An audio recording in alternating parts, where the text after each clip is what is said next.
Hello Anil గారు, sir John sir. బాగున్నారా?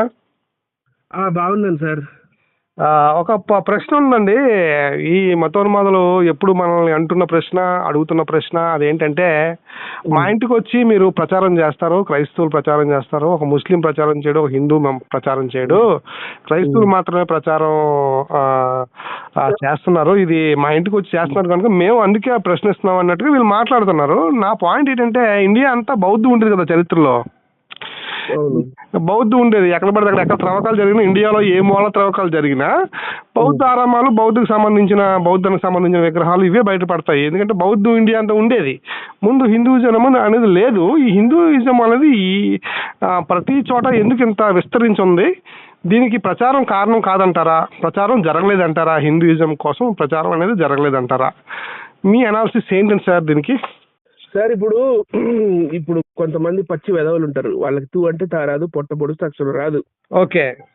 ఈ కరుణాకర్ దుర్గుణ అనే ఒక పచ్చి వెధవగాడు, ఇంకా కొంతమంది ఉన్నారులేండి, వీళ్ళందరూ సమాజంలో ఏమని ప్రచారం చేశారంటే, వీళ్ళు మన ఇంటికి వస్తున్నారు, హమాయక హైందవ సోదరులని మత మార్పిడి చేస్తున్నారు, తెల్లారితే క్రైస్తవులు మన ఇంటికి వస్తారని. ఎవడు సార్ వెళ్తాడు? ఎవరికి ఏం పని పట్టలేదా ఇది క్రైస్తవులకి? పొద్దున్నే నిద్రలేగానే తలుపు దింగానే ఇట్లా తలుపు ఎదురు నిలబడి, ఇదిగోండి క్రైస్తవ్యంలోకి రండి అని ఇట్లా ఆహ్వానిస్తున్నట్టు. ఇవన్నీ చేతగాని పిచ్చి మాటలే గాని ఇందులో ఎంతవరకు రియాలిటీ ఉంది అనేది కూడా మనం చూడాలా. ఓకే. మీరు అడిగారు ఇండియా అంతా ఒకప్పుడు బౌద్ధం కదా అని చెప్పి. అది కరెక్టే, కానీ ఇప్పుడు సార్ ఒక విషయం, నేను ఎప్పుడు ఏం మాట్లాడినా కూడా సింధు నది నాగరికత నుంచి మొదలెడతా. అంతే అంతే అంతే.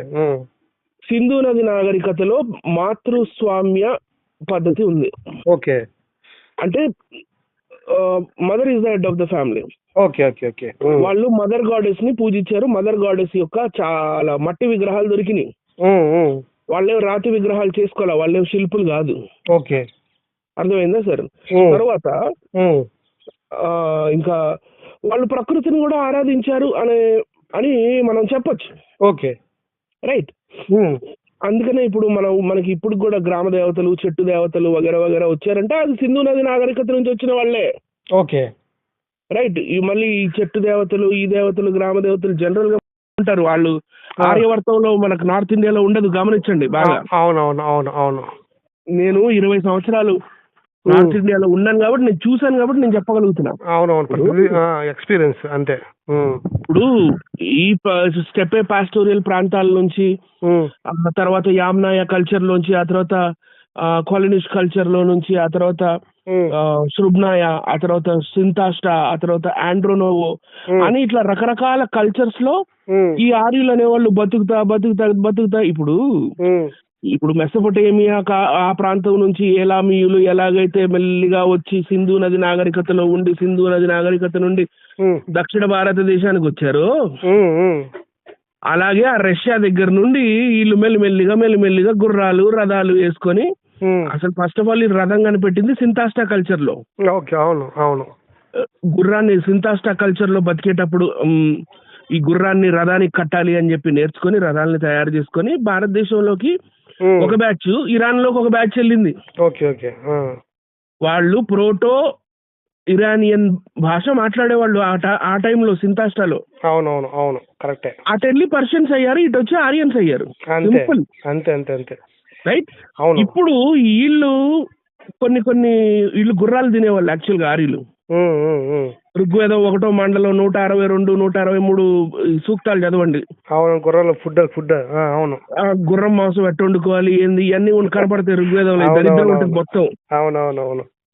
అదేమన్నా మా ఇంటి అది ఏంటది మా ఊరి వంట కార్యక్రమం లాగుంటది అది. ఓ ఇంద్ర, మేము గుర్రమును వండితిమి, డేక్షాలో వేస్తిమి, ఓ పెద్ద తెడ్డు పెట్టి తిప్పితిమి, గుర్రం ముక్కల్ని మేము ముక్కలుగా కోస్తిమి కత్తితో, ఇవన్నీ ఉండే కదా. అవునవునవును అవును. సో వీళ్ళు గుర్రం కల్చర్, గుర్రాన్ని భారతదేశాన్ని తెచ్చారు. తెచ్చి వీళ్ళు అక్కడ ఈ హురియన్స్ గా ఉన్నప్పుడు, లేకపోతే వీళ్ళు మిత్తాని వాళ్ళతో కలిసినప్పుడు వీళ్ళు వాయువు, ఇంద్రుడు, లేకపోతే వరుణుడు, ఇలాంటి దేవుళ్ళని కొలిచారు వాళ్ళు. తర్వాత కాలంలో అగ్నిని కలుపుకున్నారు దేవుణ్ణిగా, రైట్. సో ఆ మంత్రాలన్నీ మంచిగా ప్రిజర్వ్ చేసుకొని అరాకొర మంత్రాలతో భారతదేశానికి తర్వాత కాలంలో వచ్చిన బ్యాచ్లు వచ్చినాయి. అంటే ఇప్పుడు ఫస్ట్ బ్యాచ్ ఏమి వేదాలను తీసుకొని ఎవరు రాలా. అవునవును అవును. వాళ్ళు వారియర్స్ అండి, వాళ్ళు సంచార జాతికి చెందిన వాళ్ళు ఆర్యులు. సంచార జాతి అంటే బంజారా జాతికి చెందిన వాళ్ళు ఆర్యులు. అవునవును అవును. వీళ్ళు వచ్చి ఇక్కడ ఈ వేదాలు చదువుకుంటా యజ్ఞాలు యాగాలు చేసుకుంటే ఇక్కడ ఇండియాలో ఉన్న పశువుల్ని చంపి వాటిని యూప స్తంభాలకు కట్టి వాటిని బలులిస్తా ఉంటే చాలా మంది శ్రమణ మతానికి లేకపోతే శ్రమణ సంస్కృతికి చెందిన వాళ్ళకి నచ్చలా. అవునవునవును అవును. అందులో నంబర్ 1 బుద్ధుడు. అందుకు కదా బుద్ధుడు మరి అహింసను ప్రోత్సహించింది. అవును అవును. ఆ తర్వాత కాలంలో వచ్చిన అశోక చక్రవర్తి కూడా తను చేసిన ఫస్ట్ శిలాశాసనంలో ఏ రాయించాడు, నా హయాంలో అసలు ఇక్కడ జంతు బలులు అనేవి జరగకూడదు, అంతే అంతే, జరిగితే అంతే రచ్చ రంబోలో చేస్తా అన్నాడా లేదా అశోకుడు? అవును అంతే అంతే అంతే. అంటే ఈ ఆర్య మతం ఒకటి ఉండేది, ఆ ఆర్య మతానికి వ్యతిరేకంగా బుద్ధిజం స్టార్ట్ అయిందంటాను నేను. అవునవును అవును. అంటే బుద్ధిజం యొక్క టీచింగ్స్. అవును అవును. అయితే మెల్లిమెల్లిగా అశోక చక్రవర్తి కాలంలో ఆర్ట్ రైట్, కళ, ఆర్ట్, భవనాల్ని కట్టుకునే నైపుణ్యం, అవన్నీ కూడా బయట దేశం పర్షియా నుంచి ఆ కాలంలోనే గ్రీకుల దగ్గర నుంచి నేర్చుకొని వీళ్ళు ఇక బాజే కేవ్స్, మన లోమస్ రిషి కేవ్స్, కార్లే కేవ్స్, ఇట్లాంటి కేవ్స్ ఇలాంటివన్నీ కట్టిస్తూ వచ్చారు బౌద్ధులు, రైట్. అయితే తర్వాత కాలంలో ఏమైంది, యాక్చువల్ గా బుద్ధుడి కాలంలో లిపి లేదు సార్ ఇండియాలో. అవునవును అవును అవును. బుద్ధుడు చనిపోయిన దాదాపు ఒక 500 సంవత్సరాలు 600 సంవత్సరాల తర్వాత బుద్ధుడు బయోగ్రఫీ రాయటం మొదలు పెట్టారు. అవునవునవును అవును. బౌద్ధులు కూడా తప్పు చేశారు. 500-600 సంవత్సరాల తర్వాత ఎవడి నోటికి వచ్చిన బుద్ధుడు బయోగ్రఫీ వాడు రాశాడు సార్. అవును. ఇప్పుడు యాక్చువల్ గా బుద్ధుడు టీచ్ చేసింది ఏంటి, ప్రీచ్ చేసింది ఏంటి, అదంతా డైల్యూట్ అయిపోయింది. మెల్లిమెల్లిగా ఇక బుద్ధుడు తర్వాత ఈ మహాయాన, అంటే బుద్ధుడు తర్వాత వచ్చింది థెరావాడ. అశోకుడు కాలంలోనే ఉంది థెరావాడ బుద్ధిజం. థెరావాడ బుద్ధిజము, మహాయాన, హీనయాన, వజ్రాయాన, ఇట్లా మరి చైనీస్కి వెళ్ళి ఇంకా చైనీస్ వాళ్ళు రకరకాల బుద్ధిజం ఇవన్నీ స్టార్ట్ అయినాయి. కానీ బుద్ధిజం కి మైనస్ పాయింట్ ఎక్కడ పడిందంటే వీళ్ళు తాంత్రిక బుద్ధిజం ని అవలంబించుకున్నారు. అవునవును, మొన్న చదివాను తాంత్రిక, దీని కొంచెం చదివాను. అవును, తాంత్రిక బుద్ధిజం వచ్చింది 6వ శతాబ్దంలో. అవును అవును అవును. అక్కడ నుండి మెల్లిమెల్లిగా బుద్ధిజం క్షీణ దశకు వస్తున్న ఆ కాలంలో అప్పటికే గుప్త సామ్రాజ్యాన్ని నడిపించిన గుప్తులు గుహల్లో, ఎందుకంటే అప్పటికి ఇంకా ఆగమ శాస్త్రాలు లేవు, వాస్తుశాస్త్రం లేదు, తొక్కలేదు, తోలేదు, ఏం లేదు. అవునవును అవును. మనం వెళ్ళి చూసాం గుప్తులు ఏం చేశారు, గుహల్లో హిందూ దేవాలయాల్ని తవ్వించారు, అవునా కదా? అవునవునవును అవును. గుహలు తవ్వించి ఇక హిందూ దేవుళ్ళని పూజిస్తున్నారు. ఈ గుప్తుల కాలం ఎండ్ అయిపోయిన తర్వాత ఏమైందంటే ప్రజల్లో ఒక కన్ఫ్యూజన్ స్టార్ట్ అయింది. ఎవరు దేవుడు అంటే 6 వర్గాలు స్టార్ట్ అయినాయి అందులో. మళ్ళీ ఎవరు నాన్ బుద్ధిస్ట్ లో ప్రజల్లో బుద్ధిస్ట్ ఉన్నారు, జైనులు ఉన్నారు, ఆ కాలంలో ఆజీవికులు ఉన్నారు, చార్వాకులు ఉన్నారు. అది కాక నాన్ శ్రమణిక్ మతాలకి చెందిన వాళ్ళు 6 మతాలుగా ఉన్నారు. వైష్ణవులు, శైవులు, శాక్తేయులు, గాణపతేయులు, స్మార్తులు, సౌరం అంటారు కదా, ఇది సూర్యుడిని పూజించేవాళ్ళు. అవునవును అవును. ఇట్లా 6 వర్గాలుగా ఇట్లా ఉన్నారు. ఓకే. వీళ్ళందరికి ఇక వీళ్ళకి కన్ఫ్యూజన్, అరే వీళ్ళు దేవుడా ఈయన దేవుడా, ఈయన దేవుడా ఈయన దేవుడా, అందుకనే హిందూయిజంలో చూడండి చాలా మంది సృష్టికర్తలు ఉంటారు. ఎవడికి వాడు మా దేవుడే సృష్టికర్త అని అనుకున్నారు ఆ కాలంలో. అవునవునవును. ఇప్పుడు కూడా ఉంటుంది కదండి విశిష్ట. తర్వాత ఏమైంది, శంకరాచార్యుడు పుట్టాడు 7వ శతాబ్దంలో. ఓకే, అక్కడ నుంచి టర్నింగ్ పాయింట్ వీళ్ళకి. ఇదంతా క్రీస్తు శకంలో సంగతి చెప్తున్నా, మొన్న 1300 సంవత్సరాల క్రితం. అవునవునవును అవును. శంకరాచార్యుడు వచ్చి ఏం చేశాడంటే ఇక చాలా సంస్కరణలు చేశాడు ఈ మతంలో. దాదాపుగా 6 మెయిన్ మతాలు, అందులో 72 ఉపమతాలు, టోటల్ గా 72, రైట్? 72 మతాలుగా ఉన్న ఈ దీన్ని ఒక దగ్గరికి తీసుకొచ్చి సనాతన ధర్మం అని మొట్టమొదటిసారి పేరు పెట్టాడండి సారదే కదా సెలవు అంతా. ఓకే. పెట్టి దేవుడు ఒకడే, ఆత్మ ఒకటే, పరమాత్మ ఒకటే, ఆత్మ పరమాత్మ ఒకటే, జీవుడు పరమాత్మ ఇంకా జీవుడు అంతా ఒకటే అని చెప్పి అద్వైత సిద్ధాంతం అని అద్వైత సిద్ధాంతాన్ని ప్రవేశపెట్టాడు సార్. అద్వైత సిద్ధాంతాన్ని ప్రవేశపెట్టి అప్పటికే ఇంకా ఈ శివుడు లేకపోతే కౌమారులు ఎవరు, కుమారస్వామి, తర్వాత గణపతేయులు వీళ్ళు ఉన్నారుగా, అవును, వీళ్ళు టకాటక్ స్టోరీలు రాసి పట్టేశారు ఆ కాలంలో, పురాణాలు. ఓకే. ఎట్లా కాదు గణపతేయుల్ని కౌమారుల్ని వీళ్ళు వదులుకోలేరు. అవును. అందుకని వీళ్ళిద్దరిని ఏం చేశాడు, శివుడికి కుమారులు వీళ్ళిద్దరు, శివపార్వతుల కుమారులను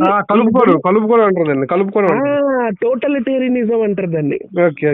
ఏది కనపడితే దాన్ని కలిపేసుకోవటం. బుద్ధుడు కూడా కల్పిస్తుంది అలాగనమాట. అది బుద్ధుడిని 9వ శతాబ్దంలో కలిపారు. అది ఎందుకు అది కూడా చెప్తాను నేను. ఇప్పుడు కొన్ని బుద్ధ విగ్రహాలు ఉన్నాయి. ఓకే. వాటిని ఆ బుద్ధ ఆలయాల్ని విష్ణు మందిరాలుగా చేసినప్పుడు ఇదేంట్రా బాబు, ఇది బుద్ధుడు ఆలయం కదా అంటే, ఒరే పిచ్చోడా నీకు తెలీదు, బుద్ధుడు కూడా విష్ణు అవతారమేరా అని చెప్పారు అనమాట. అది మ్యాటర్ అక్కడ అని చెప్పారు. దీని కూడా ప్రచారం అని అంటారు కదా. వినండి సార్, ఇంకా దీనికి ఎవిడెన్స్ మీరు విజయవాడ నుంచి ఒకవేళ మీరు తుళ్ళూరు వెళ్ళేటప్పుడు లేదా అమరావతి వెళ్ళేటప్పుడు ఉండవల్లి అని ఒక ఊరు వస్తుంది. ఆ ఉండవల్లిలో బౌద్ధ ఆరామం ఉంటది. బౌద్ధ ఆరామంలో 2nd ఫ్లోర్ లో విష్ణు పడుకున్న విగ్రహం ఉంటది. మనం కూడా చూసాం కదా అక్కడ కేవ్స్ లో, ఇది సేమ్ పడుకున్నది విగ్రహం. కానీ అది యాక్చువల్ గా విష్ణు కాదు, యాక్చువల్ గా బుద్ధిస్ట్ ఆరామం అది. అవును. ఇప్పుడు కాదండి, గ్రౌండ్ ఫ్లోర్ బుద్ధిస్ట్ది, 1st ఫ్లోర్ బుద్ధిస్ట్ది, 3rd ఫ్లోర్ వైష్ణవులు ఎట్లా అవుతుంది? అక్కడ మీరు వెళ్ళి చూస్తే ఉండవల్లి కేవ్స్ మీకు అర్థమవుతుంది. అది విష్ణు కుండినుల కాలంలో జరిగింది అది, రైట్? సో తర్వాత ఆదిశంకరాచార్యుల కాలం అంటే ఆదిశంకరాచార్యుడు కాలానికన్నా ముందే దగ్గర క్రీస్తు శకం 6-7వ శతాబ్దం బిగినింగ్ లో భారతదేశంలో భక్తి ఉద్యమం అని మొదలైందండి. ఇక్కడ నుంచి కథ మొదలు. అదే ప్రచారం, భక్తి ఉద్యమం ఏదైతే ఉందో అదే ప్రచారం అనేది హిందూ మతంలో స్టార్ట్ అయింది అక్కడ. అప్పటిదాకా వేదాలని లేకపోతే యజ్ఞాలని యాగాలని లేకపోతే జంతు బలులని ఇట్లా బలులు చేసుకుంటా ఉండేవాళ్ళు. ఈ ఆర్య బ్రాహ్మణులు అదే వలస వచ్చిన వాళ్ళు ఉన్నారు కదా, వీళ్ళు కనిపెట్టిన కొత్త కాన్సెప్ట్ భక్తి కాన్సెప్ట్ అనమాట. ఈ భక్తి కాన్సెప్ట్ లో వచ్చిన కథలే భక్త మార్కండేయ, భక్త ప్రహ్లాద, భక్త సిరియాల, లేకపోతే ఈ భక్త కన్నప్ప, ఇట్లా ఈ భక్తులు ఈ కథలన్నీ. అంటే దేవుడి పట్ల భక్తి ఉంటే ఈ భూలోకంలో ఉండని లేకపోతే వేరే లోకంలో ఉండే దేవుడు కూడా కదిలి వస్తాడు భక్తుల కోసము అని కాన్సెప్ట్ తీసుకొచ్చి ఇక ఈ భక్త మార్కండేయ, భక్త ప్రహ్లాద ఇక చెప్పారనమాట. రాశారు, పద్య రూపాల్లో రాశారు, రకరకాల పద్య రూపాల్లో. అది కూడా వస్తున్నా, అక్కడికి కూడా వస్తున్నా. అయితే ఇందులో ఎవరి కాంట్రిబ్యూషన్ అవ్వలేదు సార్. ఇప్పుడు ఈ వైష్ణవ అల్వార్లు ఉంటారే, వీళ్ళేమో వీళ్ళ భక్తుల కథలు వీళ్ళు రాసుకున్నారు, ప్రహ్లాదుడని, లేకపోతే ఇంకా చాలా మంది ఉన్నారు. ఆ తర్వాత వీళ్ళేం తక్కువ తిన్నారా శైవులు, వీళ్ళు కూడా మేము భక్త మార్కండేయ అని చెప్పి అట్లని ఇట్లని ఇంకా వీళ్ళు కూడా ఒక లిస్ట్ ఉంది వీళ్ళకి కూడా భక్తులది. సో అలా ఈ భక్తి మూమెంట్ లో ఈ భక్తి కథలు బాగా పనికొచ్చాయి. ఇదే బుద్ధుడి గుప్తుల కాలంలో అలహాబాద్ ఇన్స్క్రిప్షన్ అని ఒకటి ఉంటుందండి, సముద్రగుప్తుడు చేయించింది. ఓకే. దాని మీద రాసి ఉంటుంది. నా టైంలో లిటరేచర్ చాలా బాగా డెవలప్ అయింది. లిటరేచర్ ని నేను డెవలప్ చేపించాను. హస్త కళలు, శిల్ప కళలు, ఈ కళలన్నీ నేను డెవలప్ చేపించానని. ఈ తర్వాత కాలంలో వచ్చిన ఈ ఆర్య బ్రాహ్మణులు ఏం చేశారంటే ఈ కళలన్నిటినీ కూడా భక్తి ఉద్యమంలో విస్తృతంగా వాడారు సార్. ఓకే. మ్యూజిక్ గానీ, డాన్స్ గానీ, భరతనాట్యం అన్ని మొత్తం అంతా నాటకాలు వేయడం, వీధి నాటకాలు వేయడం, బుర్రకథలు చెప్పడం, హరికథలు చెప్పడం, ఇవన్నీ. బుర్రకథలు 19వ శతాబ్దంలో నిజాం రాజులకి అగేన్స్ట్ గా వచ్చినాయే గానీ ముందు హరికథ ఉండేదా? హరికథలు అనేవి ఫస్ట్ కర్ణాటకలో పుట్టింది హరికథ. Okay okay okay okay. ఎన్ని ప్రచారం, మరి ఎన్ని ప్రచారం కాదా? కాదండి, అంతకు ముందు నుంచే ఉన్న ఒక సంగీత శైలిని కర్ణాటిక్ సంగీతంగా పురంధరదాస్ కాలంలో, ఈ పురంధరదాస్ ఎవరు, ఈయనే పితామహుడు కర్ణాటిక్ మ్యూజిక్ కి మరియు ఈ హరికథలకి. ఇక ఈ పురంధరదాస్ దగ్గర నుండి ఇక ఈ హరికథలు, ఈ పద్యాలు పాడటము, లేకపోతే ఇట్లా ఇవన్నీ చేసి ఈ భక్తుల కథలు ఉన్నాయి కదా, వీధి నాటకాలు. అందుకే ఇప్పుడు భగవంతుడిని చాలా అతిశయంగా వర్ణించటం. ఓ అందగాడు, చాలా ఇట్లా ఉంటాడు, అట్లా ఉంటాడు, పాముల బెడ్ మీద పండుకుంటాడు, అట్లా ఇట్లా ఇవన్నీ చాలా వర్ణించి వీటినే వీధికి గడపకి అంటే వీళ్ళు అంటారు కదా, పొద్దున్నే లేవగానే క్రైస్తవులు మా ఇంటికి వస్తున్నారని. ఇది పాయింట్, అసలైన పాయింట్. వీధికి గడపకి భక్తి ఉద్యమంలో ఈ హరిదాస్ అనేవాళ్ళు వీధి నాటకాలు వేసుకునే వాళ్ళు, పద్యాలు చెప్పేవాళ్ళు, శ్లోకాలు చెప్పేవాళ్ళు, ప్రతిరోజు సాయంకాల కాలక్షేప కథలు అది ఇది అని చెప్పి ప్రచారం చేశారు. గ్రామాల్లో గడపకి ప్రచారం కాదు, ఊదరగొట్టారు.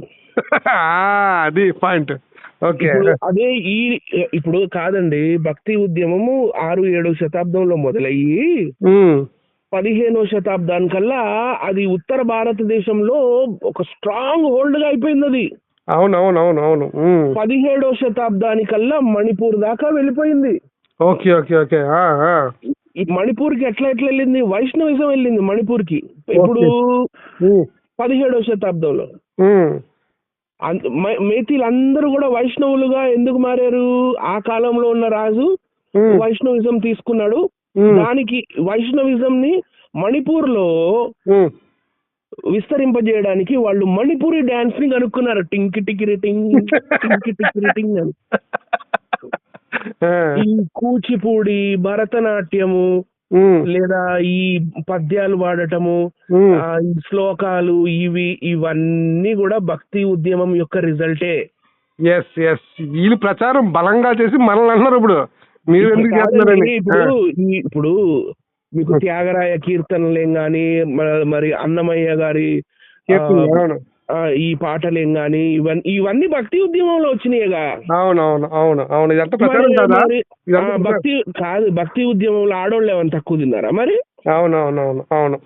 అక్క మహాదేవి మరి శైవ మతాన్ని ఆమె దిగంబరురాలుగా ఉండి బట్టలన్నీ తీసేసి ఆమె సాధ్విగా ఉండిపోయి భక్తి ఉద్యమాన్ని కర్ణాటకలో ముందుకు తీసుకెళ్లాలా?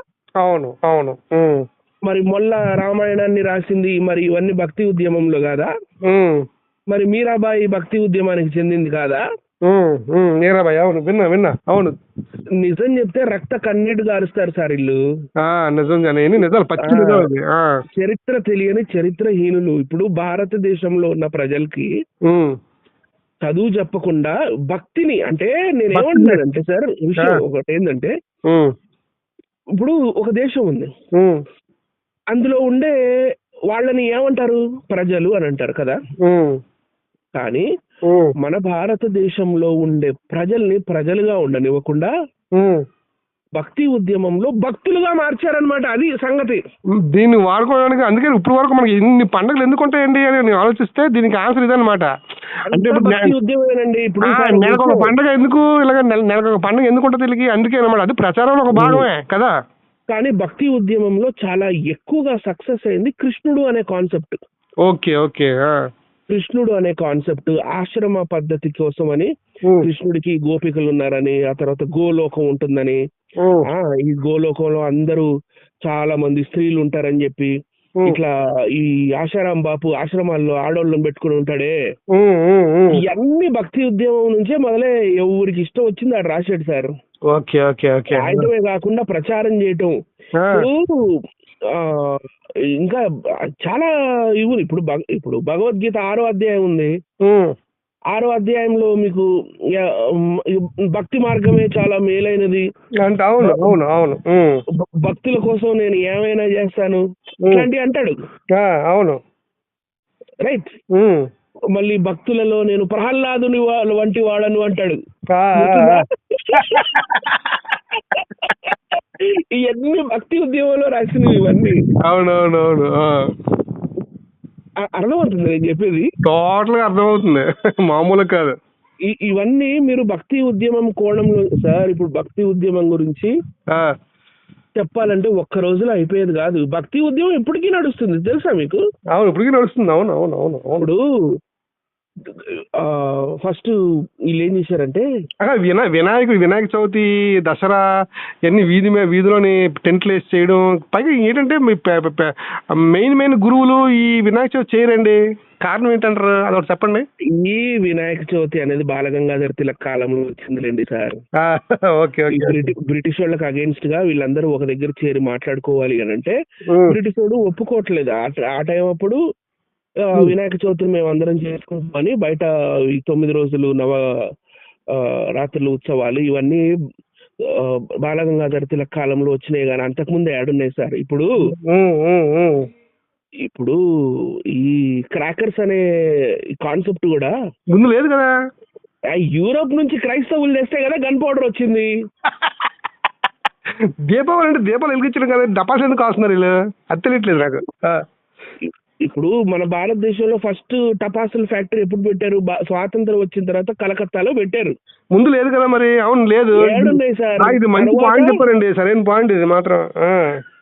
ఇప్పుడు గన్ పౌడర్ వచ్చిన తర్వాత మెగ్నీషియం, ఇంకా కొన్ని ఉంటాయి సల్ఫర్, ఇలాంటివన్నీ మిక్స్చర్ చేసి ఇలా మనం గన్ పౌడర్ తయారు చేసుకోవచ్చు, లేకపోతే ఇట్లా ఈ బాంబ్స్ తయారు చేసుకోవచ్చు, లేకపోతే ఇట్లా సురుసురు బత్తీలు తయారు చేసుకోవచ్చు. ఇవన్నీ టెక్నాలజీ చెప్పింది ఎవడు? క్రైస్తవుడు కదా వీళ్ళకి. అవును.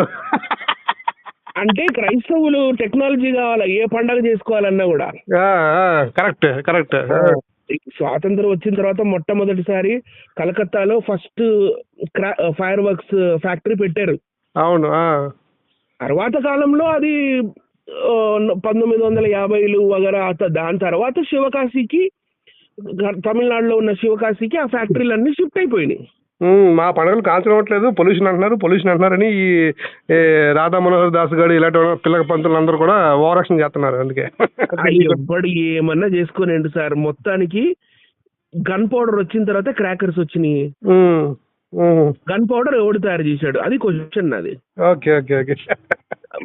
సో ఇప్పుడు ఏంటంటే ఇవన్నీ ఇప్పుడు మనం ఎంత సనాతనం అని వెనక్కి వెళ్తుంటే అంత లేటెస్ట్ గా వస్తాయి మనకి ఇన్ఫర్మేషన్ అంతా.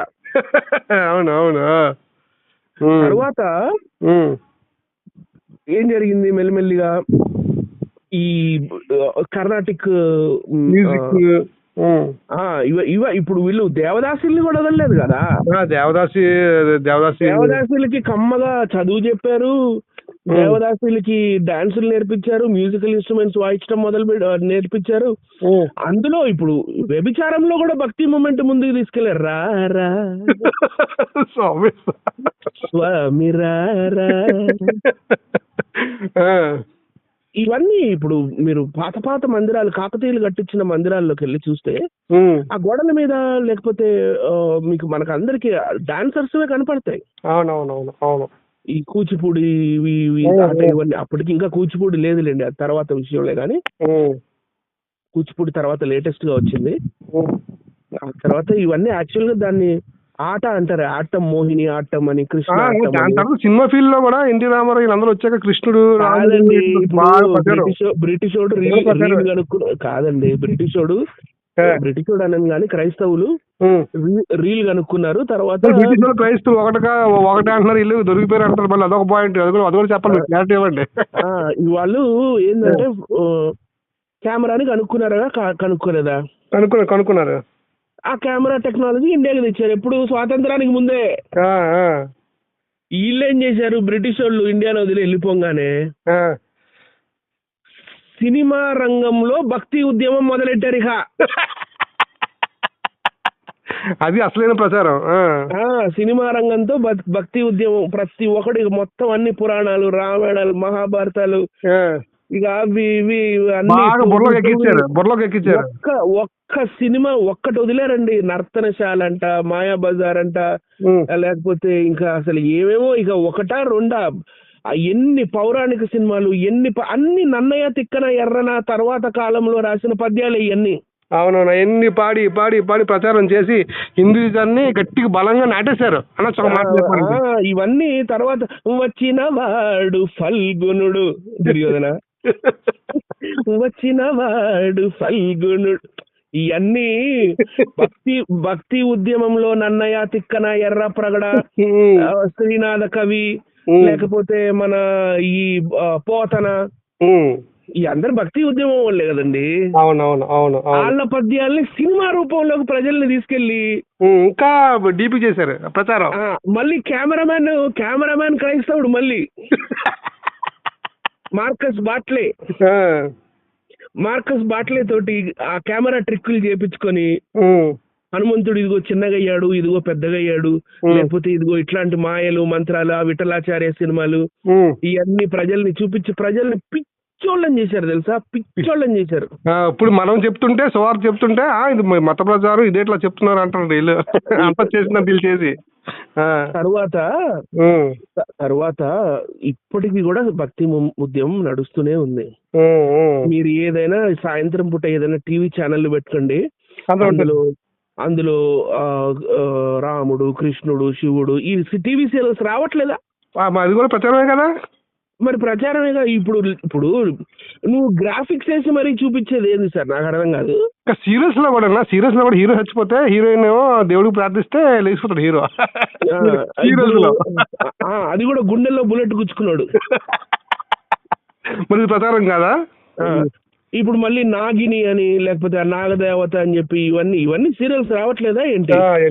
ఇదంతా ఎప్పుడు మొదలైందంటే, నేను చిన్న ఉన్నప్పుడు 4th, 5th క్లాసులో చదివేటప్పుడు, నేను చిన్న ఉన్నప్పుడు వచ్చేది అది తులసిదాస్ రామాయణం ఉంది, వీళ్ళు తీశారు కదా సార్, రామాయణ మహాభారతం కూడా తీశారండి.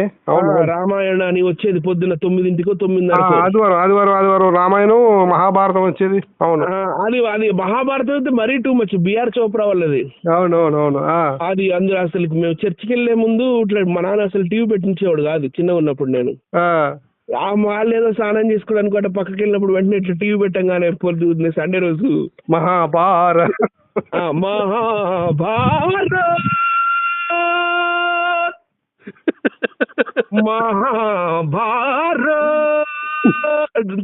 పెద్దగా అరుస్తాడు తెలుసా అసలు వాడు. ఇది మత ప్రచారం కాదా? అరే ఇండియా మొత్తానికి హాలిడే, సండే రోజు కమ్మ ఇంట్లో కూర్చుంటారు, ఏదో నౌకరే చూపి నువ్వు రామాయణాలు, మహాభారతాలు, భాగవతాలు ఇవన్నీ చూపిస్తానంటే మత ప్రచారం కాదంటే, క్రైస్తవులు మాత్రం సువార్త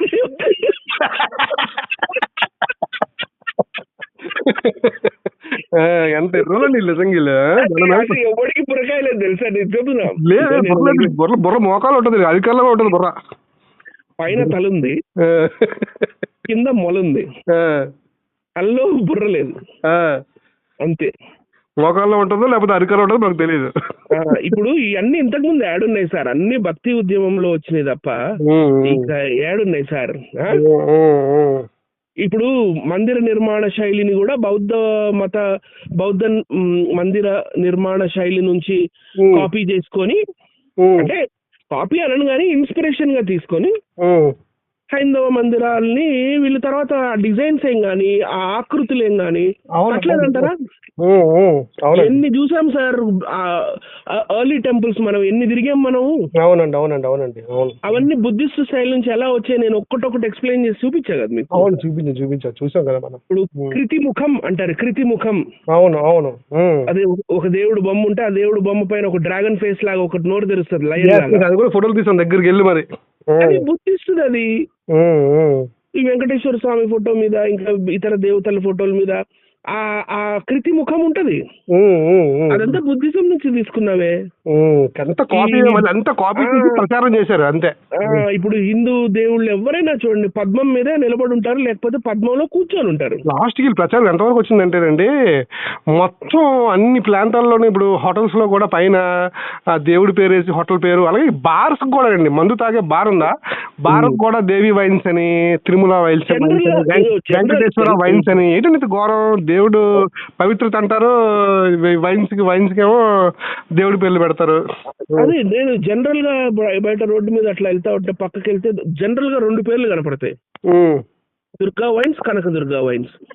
ఇది ఎంత తప్పండి అసలు, అసలు నేరం అది. కానీ వీళ్ళు ప్రచారం, అది కూడా ప్రచారంలో భాగం అంటారా? ప్రచారం వాళ్ళకి బేసిక్స్ తెలియదు కదా సార్. ఎవరు చెప్పాడు సార్ బేసిక్స్, ఎవరు చెప్పాడు? ఇప్పుడు కాదండి, ఒక విషయం నేను డిఫరెన్స్ చెప్తున్నా చూడండి. క్రిస్టియానిటీ గురించి చెప్పాలి అని అంటే ఫస్ట్ ఆఫ్ ఆల్ ఎవరైనా వెళ్ళి యేసుక్రీస్తు గురించి చెప్తారు, తర్వాత బైబిల్ చదువుకో బాబు అని చెప్పి ఒక కరపత్రము బైబిల్లో చేతికి ఇస్తారు అంతే. కానీ హిందూయిజంలో ఆ ఫెసిలిటీ లేదు కదా. లేదు. ఇప్పుడు కృష్ణుడు అని అంటే దేవుడు అందగాడు, కాపాడుతాడు, గుడికి వెళ్తాడు, గుడికి వెళ్ళంగానే ఏదైనా కష్టం ఉంటే ఇదిగో ఈ వ్రతం చెయ్యి, ఇదిగో ఈ పూజ చెయ్యి, ఇదిగో ఈ హోమం చెయ్యి, నీ కష్టాలు తీరిపోతాయి, అయిపోయింది. అంతేగాని మనలాగా మీ స్క్రిప్చర్స్ చదువు, what actually your God is saying అని చెప్పరుగా, what is the word of God అని చెప్పరు. లేదు ఎక్కడ చెప్పటం కాదు, అసలు ఆ కాన్సెప్టే లేదంటున్నాను నేను. అవును, అందుకే పుస్తకాలు చదవట్లేదు వీళ్ళు.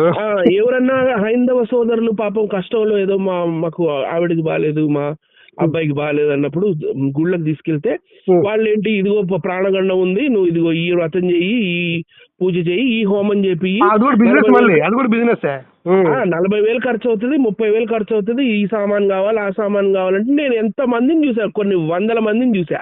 అంత బిజినెస్. అవును. ఇప్పుడు వీడేం చేస్తాడు తెలుసా, పిల్లలు పుట్టినప్పుడు చిన్న ఉన్నప్పుడు నెలన్నర లోపల గుడికి తీసుకొచ్చి, అయ్యగారు మా అబ్బాయి ఇదిగోండి అర్చన చేయండి, లేకపోతే పూజ చేయండి అని అన్నప్పుడు చూస్తాడు అనమాట. చూసి అయ్యా బాబు, ఇగో ఈ బాబుకి 11 సంవత్సరాల వయసు, అప్పుడు ప్రాణగండం ఉంది, ఈ ప్రాణగండం నుంచి ఎలాగో అలాగా ఒకవేళ దేవుడు కాపాడినప్పటికీ 15వ ఏట వచ్చే ఆ ప్రాణగండం నుంచి మాత్రం అసలు కాలయముడు కూడా తప్పించలేని పరిస్థితిలో ఉంటాడు అని చెప్పి ఇట్లాంటి మనసులో వైరస్ నింపి పడేస్తారు. డబ్బులు ఖర్చు పెట్టి వాడేందంటే చిన్న బిడ్డ పుట్టి వాడు నెల కూడా అవ్వలా, తల్లిదండ్రులకి మనసులో ఒకటి నింపి పడేశారు, ఏంది, అరే వీడికి ప్రాణగండం ఉంది. అవును అవును. ఇప్పుడు వీళ్ళేంది మెల్లిమెల్లిగా ఇక మూఢ నమ్మకాల్లోకి వెళ్ళిపోతారు భయంకరంగా. ఎట్లా, అరే నా కొడుక్కి ప్రాణగండం ఉంది, ఎట్లానైనా వాడికి ఇప్పుడు చిన్నగా జ్వరం వచ్చినా, కాలు నొప్పి అయినా, జలుబు చేసినా, దగ్గు వచ్చినా ఈడు చెప్పే మాటలు గుర్తొస్తాయి వాళ్ళకి. అవునవును అవును. ఇక తప్పనిసరి అయ్యి ఒక 40,000 50,000 ఇక కేశవాయ స్వాహ చేసుకొని ఇక వీళ్ళ ఇక హోమం అని చెప్పి ఇక 4 కట్టెలు తీసుకొచ్చి ఆ కట్టెల్లో నెయ్యి పోసి ఎవ్వడికి అర్థం కాని మంత్రాలు, ఎవడికి తెలియని మంత్రాలు చదివితే అయిపోయింది అనిపిస్తాడు లాస్ట్ కి. అవును అవును. ఎవడికి వచ్చి సంస్కృతం నాకు చెప్పండి. ఎవరికి వచ్చి సావదు, ఆ చదువు కూడా రాదేమో. కాదండి, కానీ నాకు చిన్న డౌట్ ఉందండి. ఇప్పుడు హిందీ వినండి సార్, 140 కోట్ల మంది జనాభా ఉన్న ఈ దేశంలో జనాభా లెక్కలు 2011లో వేసేటప్పుడు కేవలం 24,000 మంది మాత్రమే మా మాతృభాష సంస్కృతం అని రాయించుకున్నారట. 140 కోట్ల ఎక్కడ, 24,000 ఎక్కడ సార్? అంతే. 0.00000097% కదా అది. అవునవును అవును. అప్పుడు నువ్వు అర్థం కాని భాషలో నువ్వు ఏం చదువుతున్నావు, ఏం చెప్తున్నావు, ఏం మంత్రాలు చదువుతున్నావు, నువ్వు మమ్మల్ని బూతులు తిడుతున్నావా, లేకపోతే నువ్వు అసలు ఏం చెప్తున్నావు కూడా అర్థం కాకపోతే డబ్బులు ఇస్తే, ఇప్పుడు జనాలు ఎట్లా తీసుకొచ్చారంటే గుడిలో ఏదో చేస్తాడు పూజ, పూజారికి డబ్బులు ఇస్తే మా కష్టాలు తీరిపోతాయి అంతే.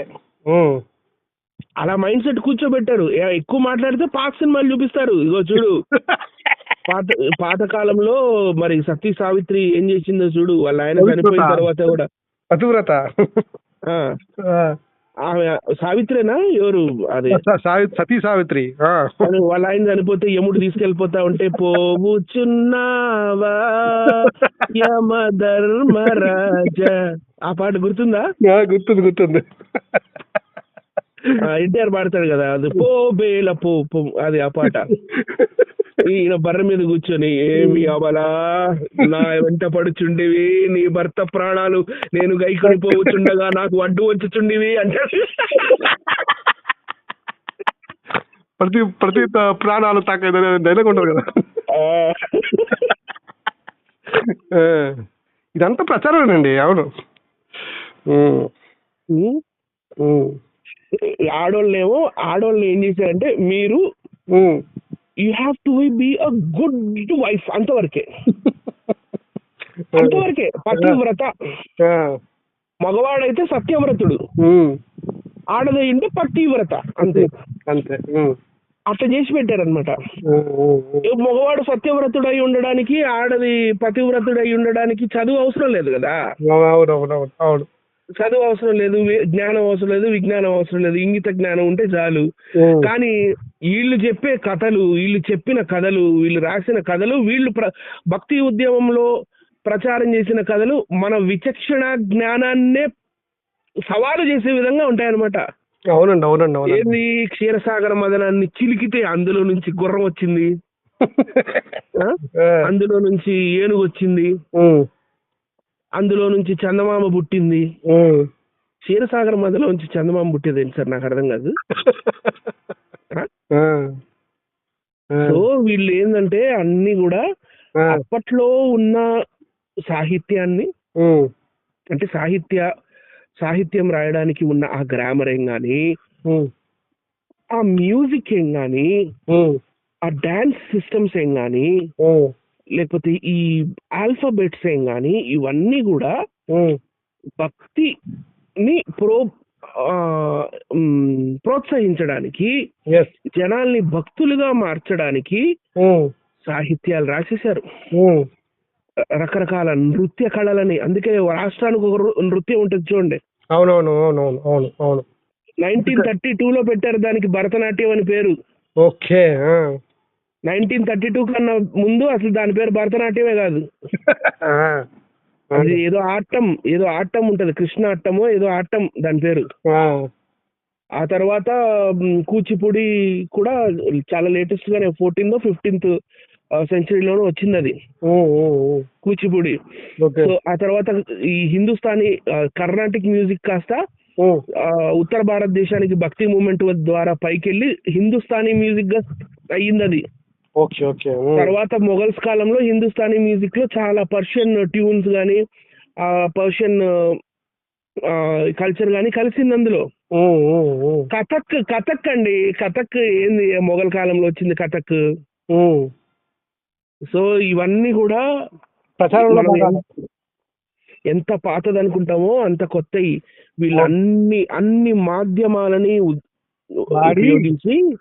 ఉపయోగించి మా ఇంటికి పొద్దున్నే ఇట్లా కళ్ళు తెరవంగానే ఇట్లా మా కళ్ళల్లో పుసి కూడా తీసుకోలేదు, మా ముక్కులో చీమిడి కూడా తీసుకోలేదు, మా మొహానికి ఉన్న జిడ్డు కూడా తుడుచుకోలేదు. ఇట్లా తలుపు తెరవంగానే క్రైస్తవులు మా ఇంటి ముందు రండి ప్లీజ్, క్రిస్టియానిటీలోకి రండి ప్లీజ్, క్రిస్టియానిటీలోకి రండి ప్లీజ్ అని అడుక్కుంటున్నారని మాట్లాడతారే, అదంతా అబద్ధం. చెప్పండి. క్రిస్టియానిటీ వచ్చాక విజ్ఞానం పెరిగింది, చదువులు పెరిగాయి, ఇంగ్లీష్ విద్య వచ్చిన తర్వాత నిజంగా బాగా డెవలప్ అయిందండి. లేకపోతే అసలు చెప్పాలంటే మరి క్రైస్తవ మిషనరీస్ లేకపోతే అసలు ఎంత అజ్ఞానంలో మనం ఉందో అండి అసలు కదా. అవునా కదా? అంతే కదండి. ఏం లేదు సార్, జనాల్ని భక్తి రసంలో ముంచి తేల్చి జనాల్ని పిచ్చోళ్ళని చేశారు, అంతకన్నా ఇంకేం లేదు. అదంతా ప్రచారం అనేది వీళ్ళకి ఉంది, మనకు చెప్తున్నారు. వీళ్ళకి ఉంది కాదు సార్, వీళ్ళు చేసిందే అది. వీళ్ళు చేసిందేమో అది వీళ్ళు ఎంతటి ప్రభావవంతంగా వీళ్ళు భక్తి ఉద్యమాన్ని ముందుకు తీసుకెళ్లారంటే, చదువు రాని వాళ్ళకి కూడా పాటలు నృత్యాలు నేర్పించి ఊరూరా ఇవి పాడిపించారుగా. పాడిపించారు, అంతేగా. అంతే ఊరూరా పాడిపించారు. ఇప్పటికీ పోతున్నారు, ఇప్పటికీ పోతున్నారు గ్రామాల్లో.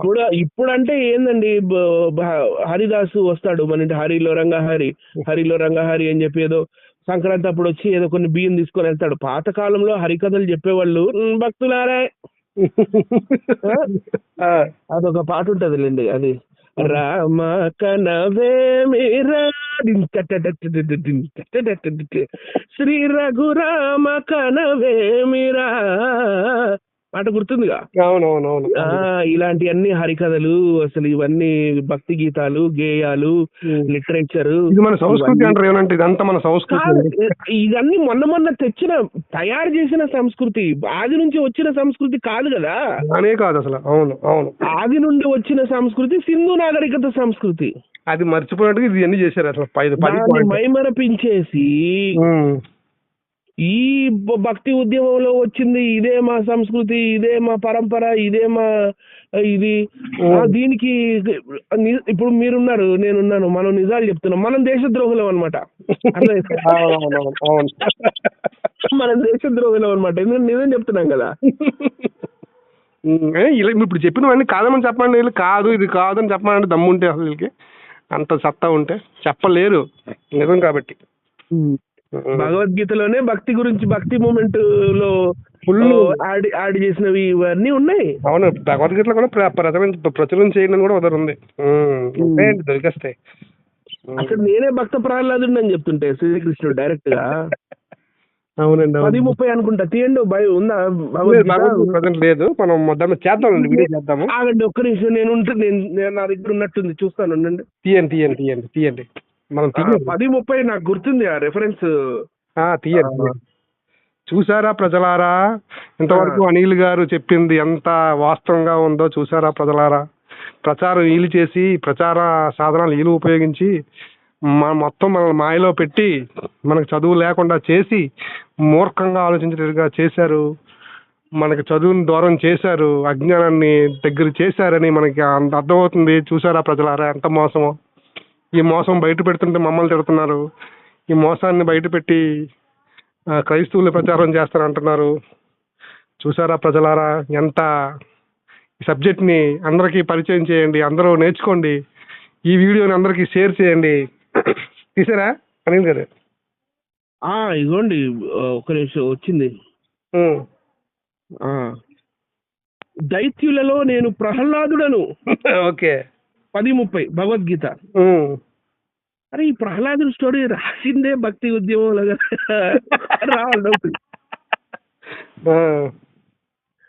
దైత్యులలో నేను ప్రహ్లాదుడను, అన్నిటినీ నియంత్రించే వాటిలో నేను కాలమును, నేనే మృగములలో సింహమును మరియు పక్షులలో గరుకుమంతుడును అని జూ పార్క్ అంతా నేనే అంటున్నాడు.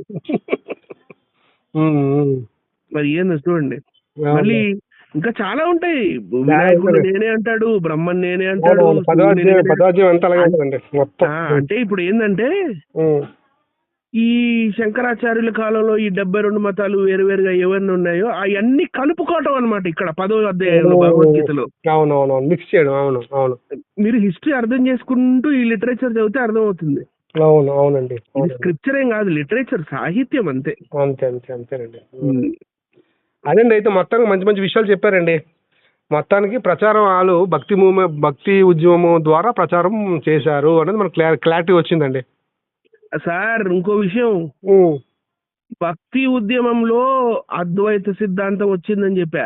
అంటే భక్తి ఉద్యమం బిగినింగ్ లో అది నచ్చలేదని రామానుజాచార్యుల వారు విశిష్టాద్వైతాన్ని తెచ్చాడుగా. అదొక బ్రేక్ త్రూ మళ్ళీ. అదొక మళ్ళీ స్ట్రీమ్ వేరు భక్తి ఉద్యమంలో. దానికోసం అసలు ఈ శ్రీ వైష్ణవం అని చెప్పి వాళ్ళు మొదలుపెట్టి వాళ్ళు గందరగోళం చేశారు అప్పట్లో. తర్వాత మళ్ళీ శాక్తేయులు ఊరుకుంటారా? శాక్తేయులు ఏం చేశారు, లేదు అద్వైతం మాకు నచ్చలేదు, విశిష్టాద్వైతం కూడా నచ్చలేదు, మా దేవి అమ్మవారు ద్వైతాద్వైతంలో ఉంటారని ద్వైతాద్వైత సిద్ధాంతాన్ని తెచ్చారు వాళ్ళు. ఇక ఇందులోనే మళ్ళీ ఆ బారు చండీదాస్ వాళ్ళు వీళ్ళందరూ కూడా ఎన్నో రకరకాల సాంప్రదాయాల్ని మతాల్ని తెచ్చారు. ఈ మధ్వ మతం అని, ఇది మధ్వాచార్యుడు, తర్వాత ఇంకా చాలా ఉన్నాయి, గౌడీయం అని, నింబార్కం అని, తర్వాత రాధా వల్లభ సాంప్రదాయం అని, శ్రీ అవునండి. సాంప్రదాయం అని, ఉమ్, బ్రహ్మ సాంప్రదాయం అని, ఉమ్, ఏది ఇవన్నీ భక్తి ఉద్యమంలో వచ్చినాయిగా. ఎన్ని కొన్ని లక్షల సంవత్సరాల క్రితం యాడున్నాయి సార్ ఇవన్నీ?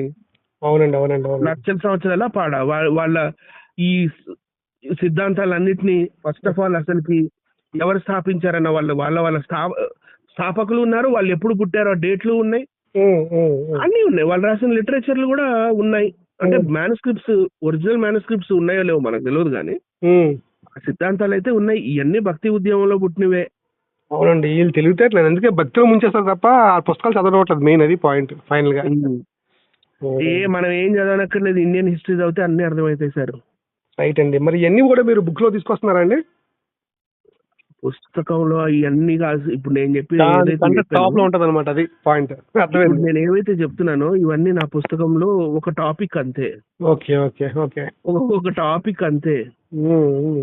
మీకు ఎవ్రీథింగ్ విత్ ఎవిడెన్స్ నేను ప్రెజెంట్ చేస్తున్నా బుక్ లో. అవును. విత్ ఎవిడెన్స్, విత్ ఆ స్థాపకుడు ఎవరు, ఉమ్, విత్ ఆయన ఆ సిద్ధాంతం ఏంటి, ఎప్పుడు వచ్చింది, ఏ కాలం వచ్చింది, ఉమ్. ఇవన్నీ ఉంటాయి. ఓకేనండి, సరేనండి అనిల్ గారు, అయితే ఉంటాను సార్. Sir okay sir. మంచిదండి. Right sir.